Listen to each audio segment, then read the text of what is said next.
Hi, my name is John, and this is Business Focus.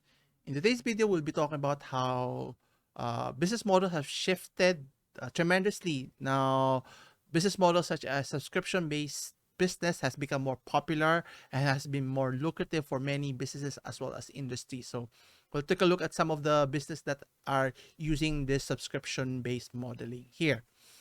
So according to the topdailynews.com, a subscription pie or its market share is getting bigger, and how to leverage usage-based billings, according to Taya Like.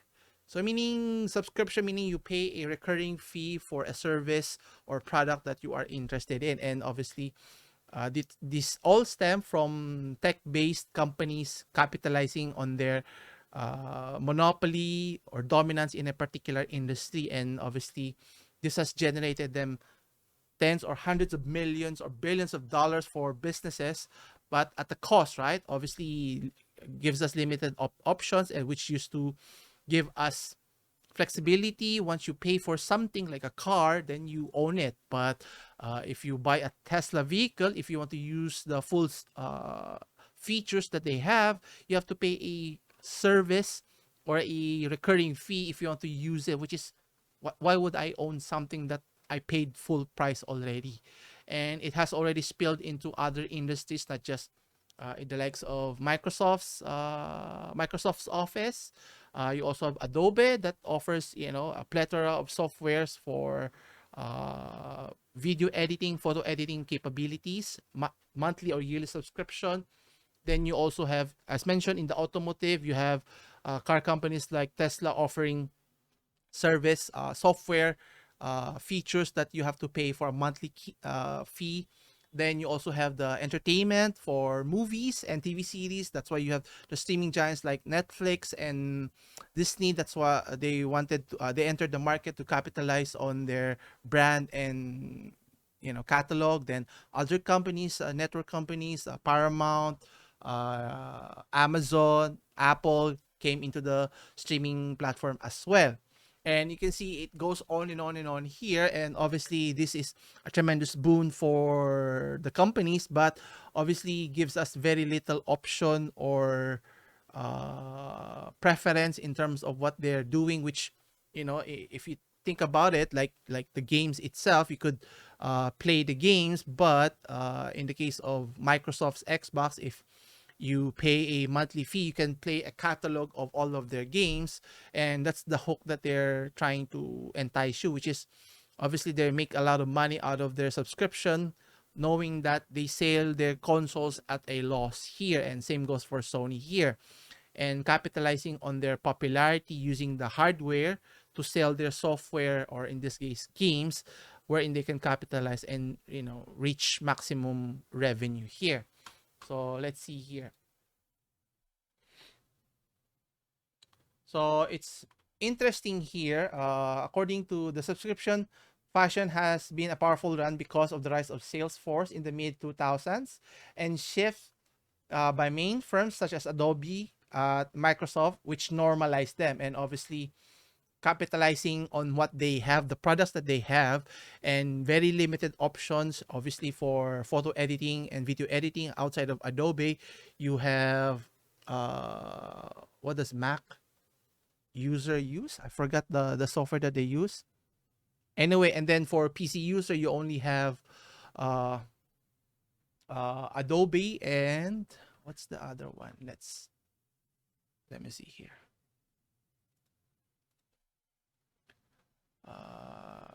Video editing.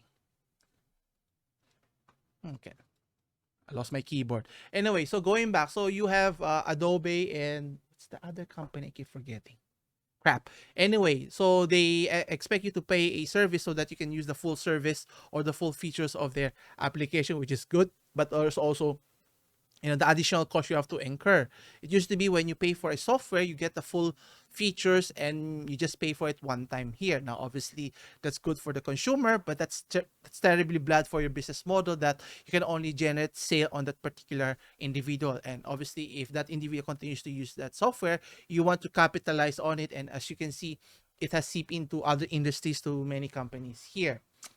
So in the case here, Netflix is a success test case of where subscription base has been a tremendous boon for them. But obviously, they've been in the market, being a market leader for so long. The being at the top, it's difficult to retain it, and obviously, retaining subscriptions from your viewers is difficult. Obviously, in the case of Netflix, how are they going to retain it if you don't provide them tremendous content for viewers to watch? That's why Disney is able to, you know, participate in the market and, you know, make tremendous segue or leeway in terms of improving on their market share here. Now, other companies have tried, but, you know, they're still lagging behind. And obviously, not everything is rosy as mentioned, and obviously for the streaming services, content is still king. But for the gaming industry, whether it's PlayStation that's offering PlayStation Plus, which I own a PlayStation, but I don't subscribe to their PlayStation Plus since I don't have the time to buy it, and I want to be able to own the games that I play. So I'll only pay for the games that I want to play, not just currently, but in the future or whatever time I so choose. Because obviously in PlayStation Plus or any subscription base, you can only use it if you are subscribed to it, which is obviously if you pay full sticker price for a game that I buy them nowadays, buy it new, you pay $60-$70, and obviously you can get better value if you use the subscription fee. But the point here is you don't own the games, and the scary part here is, especially on games, if you own digital games to it, and how long will those companies retain it? And in the case of Nintendo, which they have already stopped supporting, I think it's the Nintendo Wii. So old games like, you know, from the retro Game Boy Advance, which they don't even offer in their updated versions in the current console, which is the Nintendo Switch. Which obviously, if customers or gamers like us are still looking for that game, are be more enticed to emulation or pirated copies here, and which is obviously kind of interesting what Nintendo is doing.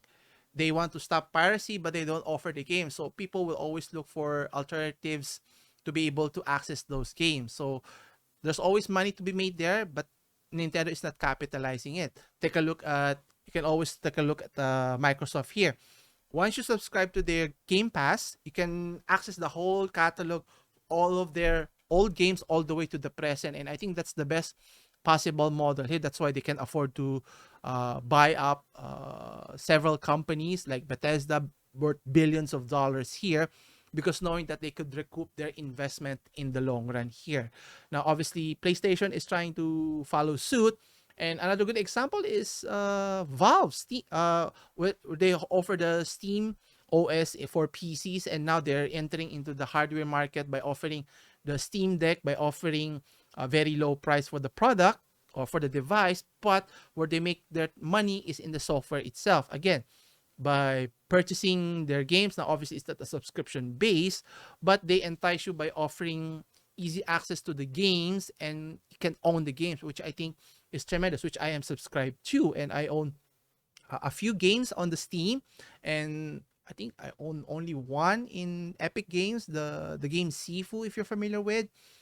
And again, it's always about providing value. Now in terms of other business like the streaming services, yes, it's good to subscribe to any of the streaming services if you think the content that you're watching is, you know, big value. Like in my case, I still subscribe to Netflix, even though they don't churn out a lot of new contents. I tend to watch older films, as in really old, years or even decades in the past. And, you know, hopefully they can acquire more contents of not just new but old, rather than spend so much money on very unsuccessful endeavors, namely the Red Notice. It's not always a guaranteed success here, and, you know, we'll see. Anyway, and obviously it's not all, you know, rosy in terms of their success. Obviously there's always a cap as to what they can reach, but obviously they want to milk for whatever it's worth. Whether it can be profitable, we'll see. And I'll keep everyone updated as to, you know, what will be what will be the outlook years down the line or even decades down the line here. Anyway, I think that's it for today. Come back again on Monday for more Monday checklists. As always, I'll see you in the next one. Take care.